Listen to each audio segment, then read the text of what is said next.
Hindi niya alam, habang sarap na sarap siya sa buhay niya, kasama ang kabit niya gamit ang perang padala ko. Unti-unti ko nang kinatahi ang magiging katapusan ng lahat ng kalokohan nila. Akala niya siguro, dahil nasa Saudi Arabia ako bilang Ebli, habang buhay na lang akong magpapauto at magkapadala. Isang gabi, pagod na pagod ako galing sa trabaho. Ang tanging inaasahan ko lang ay ang matamis na mensahe mula sa aking asawa, si Leo. Pero ang bumungad sa akin, isang text message na parang bombang sumabog at dumurog sa buong pagkatao ko.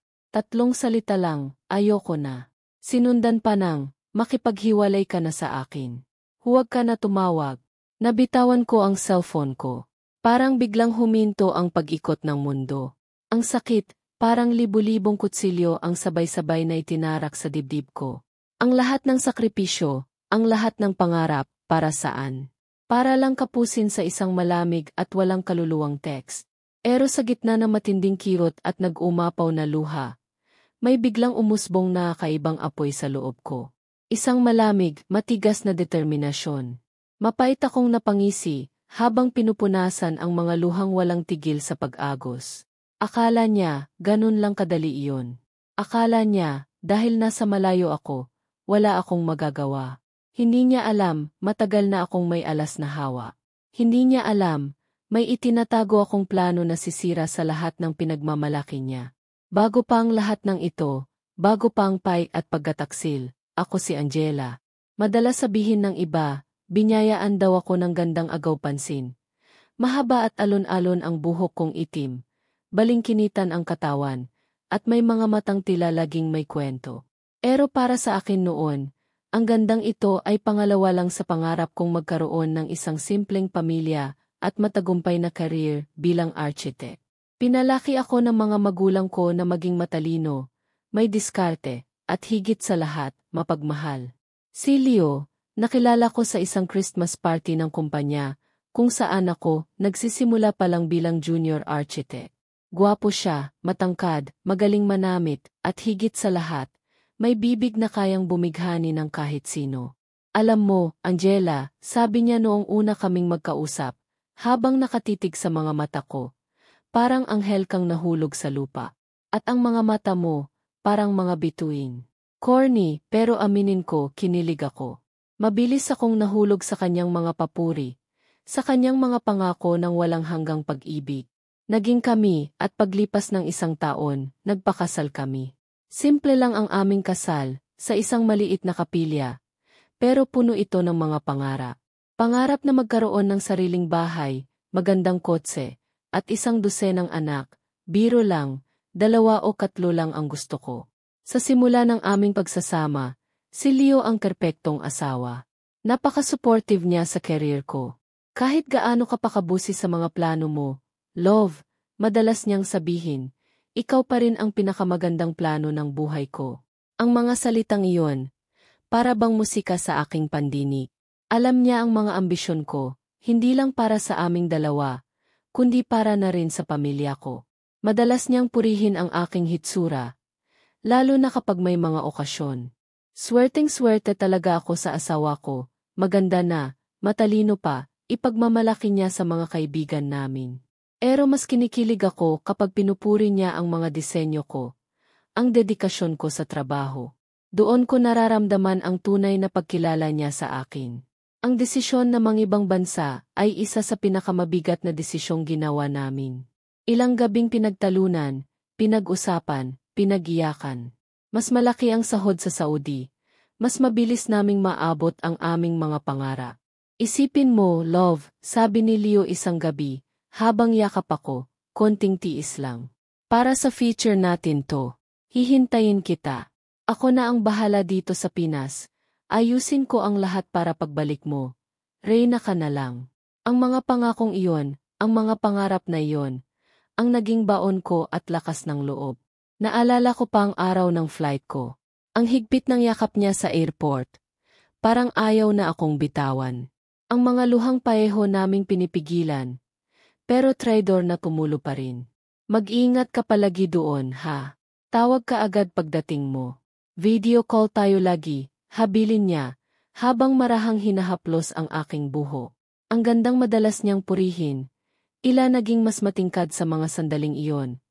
Dahil alam kong matagal kaming hindi magkikita. Sa unang 6 na buwan ko bilang Ebli sa Riyadh, para kaming hindi nagkalayo ni Leo.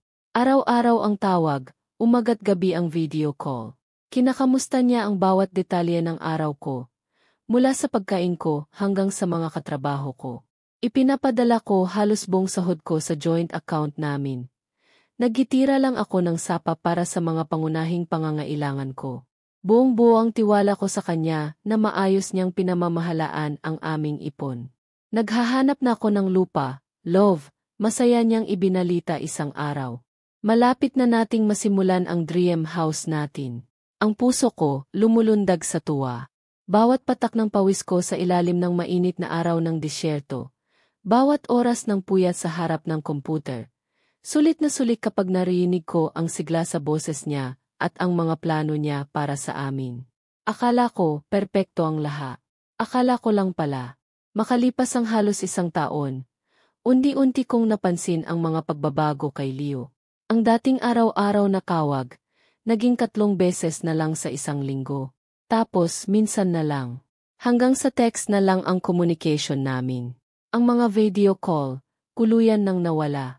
Palagi niyang dahilan, sobrang busy raw siya sa trabaho. O kaya naman ay may importanteng inaasikaso para sa feature namin. Sorry, love, may biglang meeting, o kaya, pasensya na, may tinatapos lang akong project. Isang maliit na tinig ng pag-alala ang nagsimulang bumulong sa aking isipan. Hindi ito ang Leo na mapagmahal at laging sabik na makausap ako. Ngayon, parang laging matipid at walang gana ang kanyang mga sagot. Kapag tinatanong ko tungkol sa pera na ipinapadala ko, o sa update sa paghahanap ng lote, palagi niyang sinasabi, okay lang lahat, love. Ako na ang bahala. Huwag ka nang mag-alala diyan, baka ma-stress ka pa. Imbes na mapanatag, mas lalo akong kinakabahan. May kung anong hindi tama.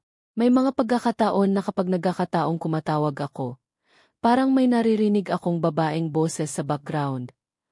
Kaya naman ay parang nagmamadali siyang ibaba ang telepono. Sige na, love, may gagawin pa ako. Importante to. Awag na lang ulit ako mamaya, sasabihin niya. Pero ang mamaya na yon, hindi na dumarating. Ako na uli ang unang tatawag makalipas ang ilang araw. Puno ng pag-aalala. Isang araw, umawag ang ate ko mula sa Pilipinas. Siya ang isa sa mga pinakamalapit kong kamag-anak, at alam kong mapagkakatiwalaan ko. Angela, seryoso ang boses niya. May gusto lang sana akong itanong. Okay lang ba kayo ni Leo? Agad akong kinabahan. Bakit mo natanong, Tess? Nag-alangan pa siyang sumagot. Kasi nakita ko siya noong isang araw sa Greenbelt. May kasamang babae. Hindi naman sa tsismosa ako. Pero iba yung ngitian nila, yung closeness. Akala ko nga ikaw noong una, kasi medyo hawig mo, pero mas bata. Apos noong napatingin ako ulit, hindi pala ikaw. Parang may malaking kamay na dumagan sa dibdib ko. Baka naman kaibigan lang, ete. O baka katrabaho niya sa bagong sidelin niya. Pilit kong kinukumbinsi ang sarili ko. Kahit na ang puso ko ay nagsisimula ng tumibok ng sobrang bilis. Sana nga, sagot ni Ete Tess, halata ang pag-alala sa boses niya. Pero iba kasi, Angela eh. Nakaakbay pa si Leo sa kanya. Tapos, nakita ko rin silang pumasok sa isang medyo class na restaurant. Alam mo na, ayoko lang masaktan ka. Baka naman na malikmata lang ako. Pagkatapos ng tawag na iyon, hindi na ako mapakali. Ang mga salita ni Ete Tess ay umukilkil sa isip ko. Sinubukan kong tawagan si Leo. Pero hindi niya sinasagot. Nag-text ako, pero matagal bago siya nag-reply ng maikling T.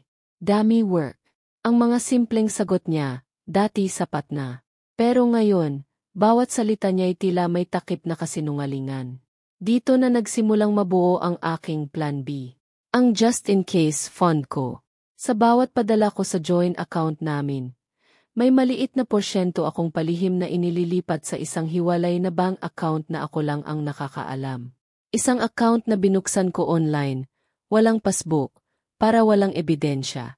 Sinimulan ko ito noon dahil lang sa munting kaba, pero ngayon, Parang nagkakaroon na ito ng mas malalim na dahilan.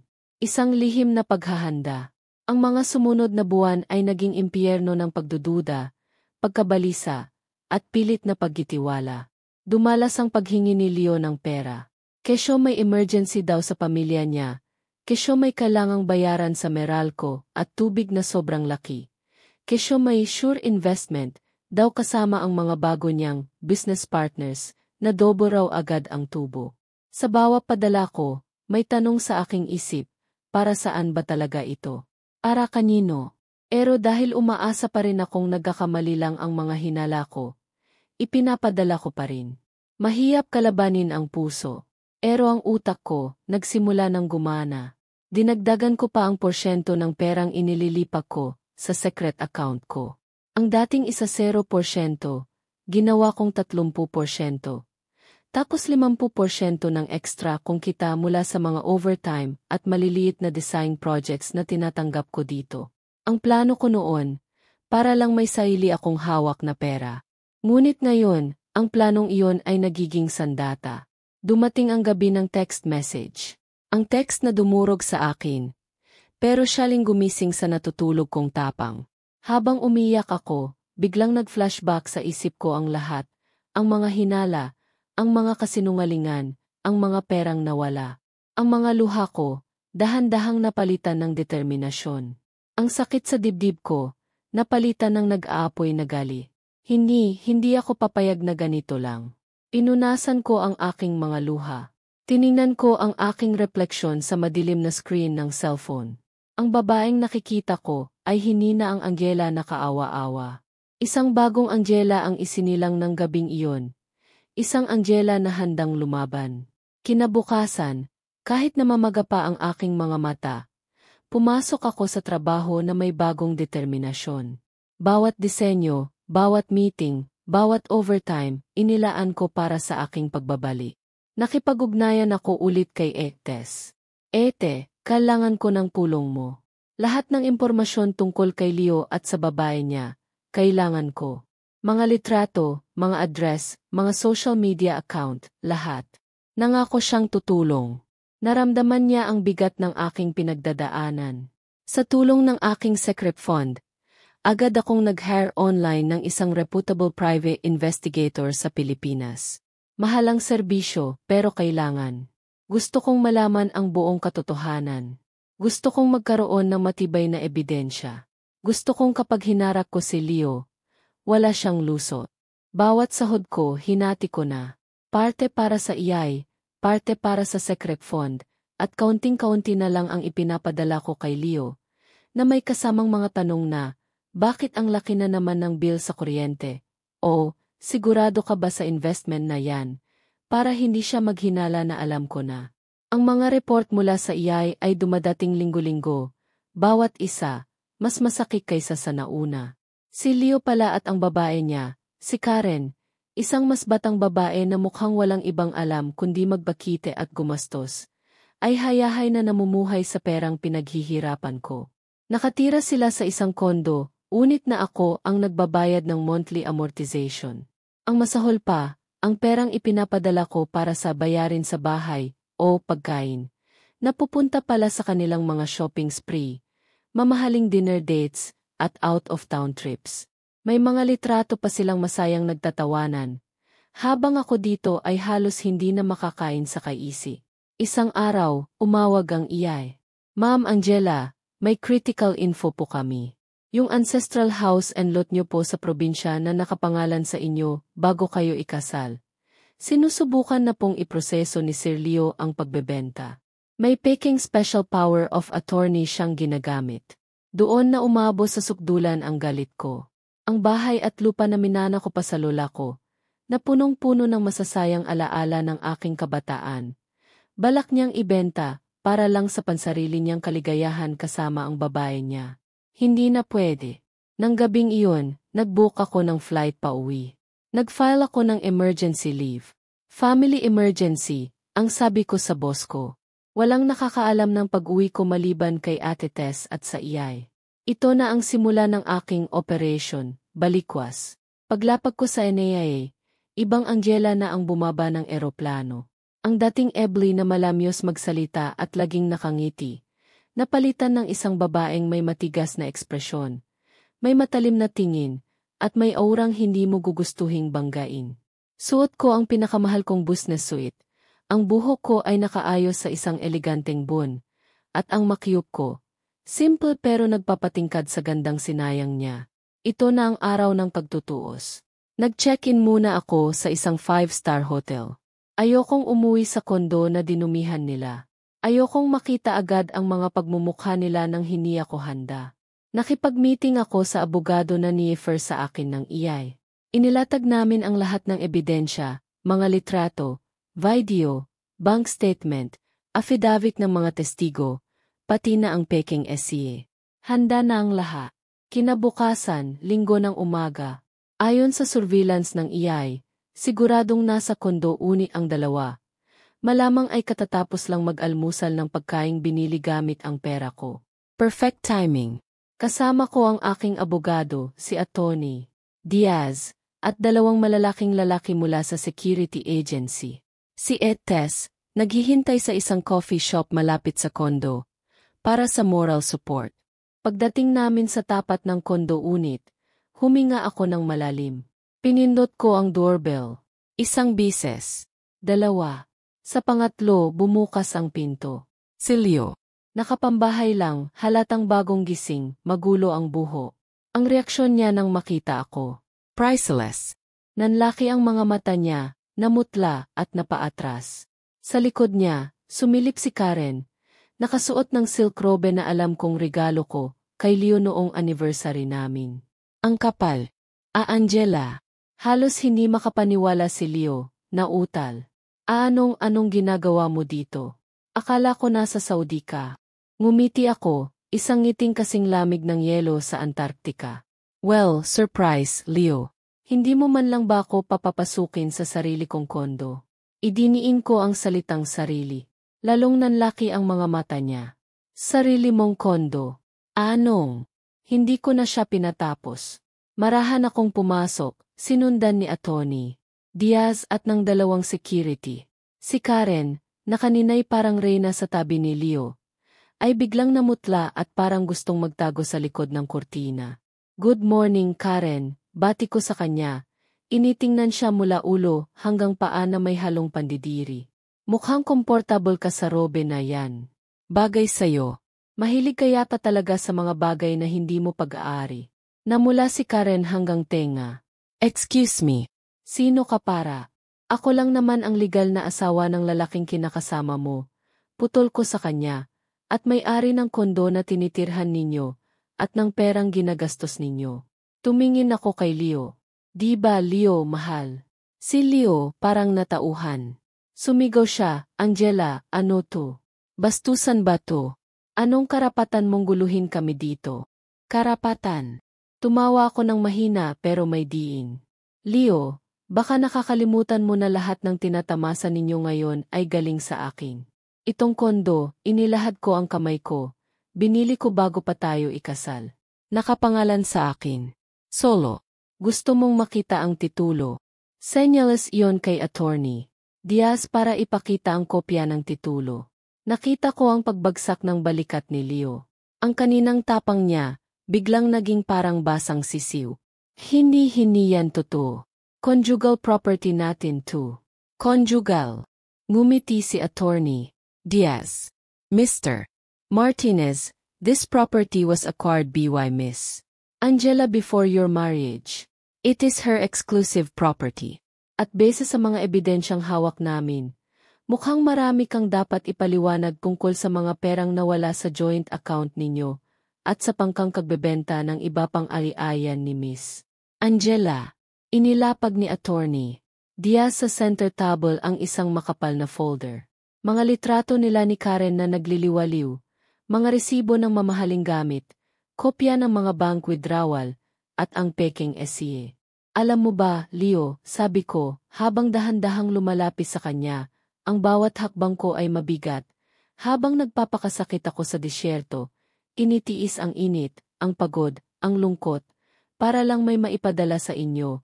Kayo naman ng babae mo ay nagpapakasaya na parang walang bukas. Ang ganda ng buhay nyo, ano? Umingin ako kay Karen, na ngayon ay nanginginig na.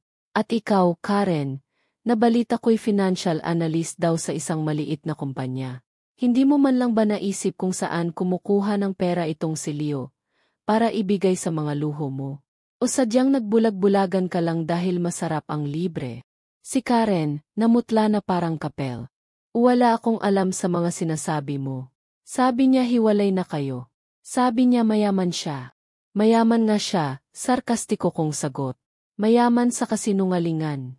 Nagsimula ng mag-ingay ang mga kapitbahay sa labas ng pinto.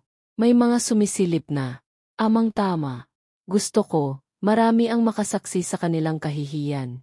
Angela, please. Biglang lumuhod si Leo sa harap ko. Umiyak, niyayakap ang mga binti ko. Patawarin mo ako. Mahal pa rin kita. Bigyan mo pa ako ng isang pagkakataon. Itatama ko ang lahat. Tiningnan ko siya ng walang emosyon.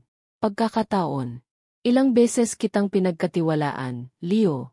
Ilang beses kong pinaniwalaan ang mga kasinungalingan mo. Apos, katapusin mo lang sa text. Huli na ang lahat, Leo. Huli na. Marahan kong inalis ang pagkakahawak niya sa akin. Inabot ni Attorney Diaz Calio ang mga dokumento. Ito ang eviction notice, Mr. Martinez. May 24 na oras kayo ng kasama mo para lisanin ang property ni Miss Angela. At ito naman, sabay abot ng isa pang set ng papeles. Ang aming petition for annulment on the grounds of psychological incapacity, concubinage, and estafa. Kasama na rin dyan ang demand letter para bayaran mo ang lahat ng perang kinuha mo kay Miss Angela, na umaabot sa mahigit 2 milyong piso, kasama na ang danyos perwisyo. Parang binagsakan ng langit at lupa si Leo. Napaupo siya sa sahig, tulala. Si Karen naman, walang imik na kinuha ang handbag niya. Sandali, sabi ko kay Karen. Bago ka umalis, iwanan mo yang robe. Hindi yan sayo. Nanginig si Karen, pero hinubad niya ang robe at inihagis sa sahig. Mabilis siyang lumabas ng kondo, hiyang-hiya, ni hindi na lumingon kay Leo. Ganyan naman talaga ang mga ahas, kapag wala nang makukuhang pakinabang, mabilis na alis. Naiwan si Leo na nakaupo sa sahig, humahagulgol. Pero wala na akong naramdamang awa. Ang naramdaman ko lang ay isang malaking kabawasan sa dibdib. Tagumpay. Ang matagal kong pinlanong ganti, na isa katuparan ko na. Hindi sa paraang marahas, kundi sa paraang legal, matalino at class. Iniwan ko siyang umiyak doon, kasama si Atty. Diaz at ang mga security para siguraduhing alis sila. Habang naglalakad ako palabas ng condo building, narinig ko pa ang bulungan ng mga usisero. Ngumiti ako. This time, isang tunay, matamis na ngiti. Ang ganda ko, hindi lang pang display. Ito ang naging simbolo ng aking lakas. Ang mga sumunod na buwan ay mabilis na lumipas. Si Leo, walang nagawa kundi sumunod sa utos ng korte. Humara siya sa mga kasong isinampa ko. Nawalan siya ng trabaho. Ayon sa balita mula kay Ate Tess, iniwan na rin siya ng mga kaibigan niya noong nalaman nilang wala na siyang pera at baon pa sa utang. Si Karen, nagresign daw sa trabaho at umuwi sa probinsya. Dala ang kahihiyan. Karma is a bitch, sabi nga nila, at mukhang sinisingil na sila. Ako naman, sinimulan kong buuin muli ang buhay ko. Ang kondo, ipinagbili ko. Masyado nang mabigat ang alaala. Ginamit ko ang perang pinagbilhan, kasama ang laman ng secret fund ko, at ang konting nabawi ko kay Leo, na hanggang ngayon ay hinuhulugan pa rin niya buwan-buwan, para magtayo ng sarili kong maliit na architectural and interior design firm dito sa Pilipinas. Hindi ko na kailangang bumalik sa Saudi. Dito kasama ko ang pamilya ko. Sa simula, hindi naging madali. Pero dahil sa sipag, iyaga, at sa tulong ng mga tunay kong kaibigan at pamilya, unti-unti itong umunlad. Ang dating sakit at galit, napalitan na ng kapayapaan, kasiyahan, at isang bagong pag-asa. Masaya ako ngayon, hindi lang dahil nakaganti ako, kundi dahil natuklasan ko ang sarili kong lakas, ang sarili kong kakayahan. Natuto akong tumayo sa sarili kong mga paa, at ipaglaban ang nararapa para sa akin. Ang mapait na karanasan ko kay Leo ay isang mahalagang aral. Ito ang nagpatatag sa akin. Nagturo sa akin na ang pagtitiwala ay dapat ibinibigay lang sa karapat-dapat. At ang pag-ibig sa sarili ang pinakamahalagang pundasyon bago magmahal ng iba. Minsan, kapag tinitingnan ko ang sarili ko sa salamin, nakikita ko pa rin ang bakas ng Angela na minsay umiyak dahil sa isang text message. Pero mas nangingibabaw na ngayon ang Angela na matapang, matalino, business-minded, at higit sa lahat, malaya. Ang gandang dati hinahangaan lang. Ngayon ay may kasama ng respeto. Ang kwentong ito ay hindi lang tungkol sa ganti. Ito ay tungkol sa pagbangon mula sa pagkakalugmo, sa pagbawi ng dignidad na ninakaw, at sa pagpapatunay na kahit gaano ka pa itulak pababa, kaya mong bumangon muli, mas matatag, mas matalino, at mas maganda sa loob at labas. At ang pinakamatamis na ganti, sa huli, ay ang makita kang masaya at matagumpay, habang sila ay unti-unting nilalamon ng mga bunga ng kanilang masasamang ginawa.